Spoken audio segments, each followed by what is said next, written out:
Pemirsa, untuk segmen Coffee Show kita kali ini kita kedatangan seseorang yang sangat istimewa. Kenapa? Karena di usia yang cukup muda ya, dia itu bisa memproduksi 2 buku. Nih, bukunya. Apakah ada yang tahu? Notes from Qatar. Ini yang pertama, terus ini yang kedua. Tahu nggak siapa? Nah, iya betul sekali, Muhammad Asad. Gimana kalau misalnya kita langsung aja berbincang-bincang dengan sang penulis? Oke, Bang Asad, mungkin untuk pertama-tama mau tahu nih, sebetulnya tujuan pertama kalinya membuat buku ini kenapa? Apa yang membuat tergerak lah untuk mendingan buat buku gitu? Karena kan sebetulnya ini buku tentang life experience-nya Bang Asad sendiri ya? Iya, jadi memang Notes from Qatar ini kan awalnya dari blog gitu ya. Iya. Jadi aku tidak ada rencana untuk membuat buku.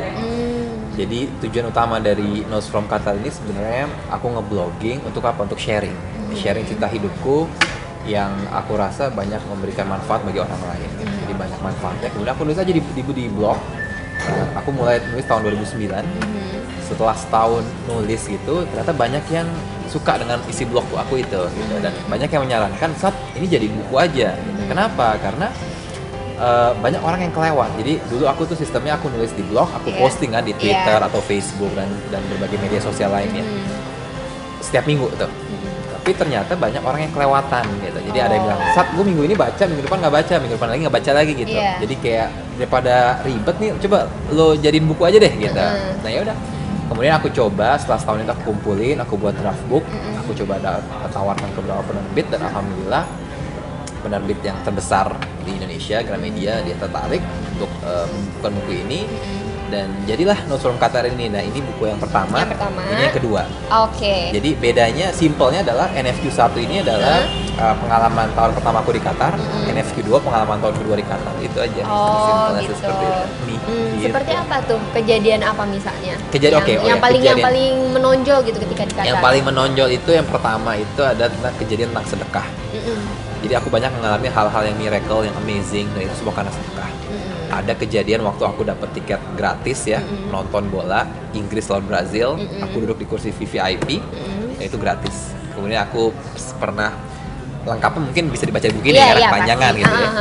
Ada lagi cerita waktu aku beli tiket pesawat pulang pergi Qatar Airways ya, itu ekonomi, tapi pokoknya ceritanya sangat luar biasa. Dan aku di-upgrade dua-duanya, balik ke bisnis class, kembali juga bisnis class, which is itu sangat-sangat jarang dan belum pernah terjadi dalam hidupku gitu. Kemudian aku juga sempat bertemu dengan banyak tokoh selama di sana.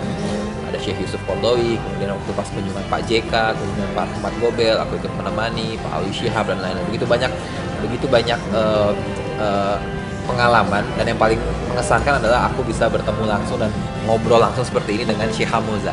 Sheikh Hamoza itu adalah First Lady Qatar, dia itu seperti First Lady gitu, istri dari Emir Qatar. Dan aku punya kesempatan untuk itu dan ya luar biasa lah, pengalaman yang banyak banget yang bisa aku sharing. Dan itu tadi inti dari manusia itu kan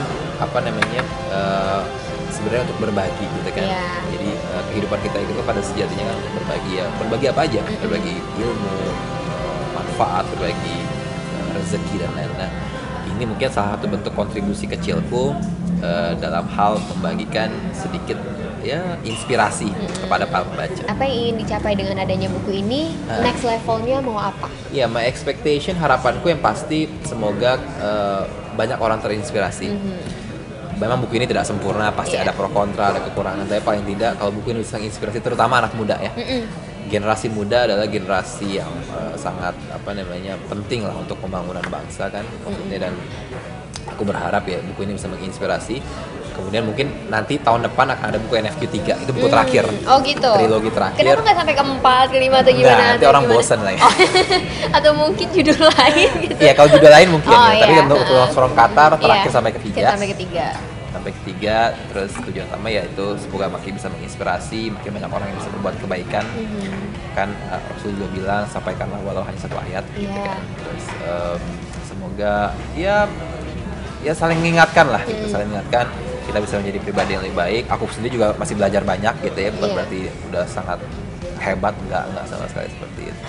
gini, jadi dari buku ini punya nggak pemikiran untuk, karena kan ternyata Bang Asad ini sangat concern ya, apalagi dengan young generation gitu. Ada nggak suatu pemikiran untuk oke, kita buat sebuah organisasi gitu? Ya, jadi gini, NFQ ini sekarang Notes from Qatar ini sekarang bukan hanya menjadi judul buku, tapi kita sudah seperti kita membuat konglomerasi grupnya. Jadi nanti ada namanya NFQ Group, udah lagi dibuat.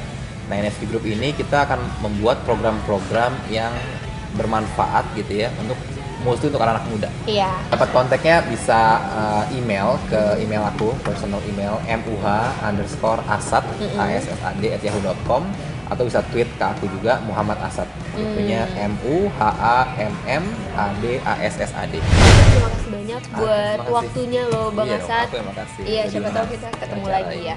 Siap. Iya, anytime kita selalu open. Kalau Oke. misalnya kita yang ketiga tiba-tiba diundang lagi kan buat launchingnya. Siap, ya benar. Ya udah kalau gitu makasih ya Bang Asad Makasih, ya. ya. Makasih.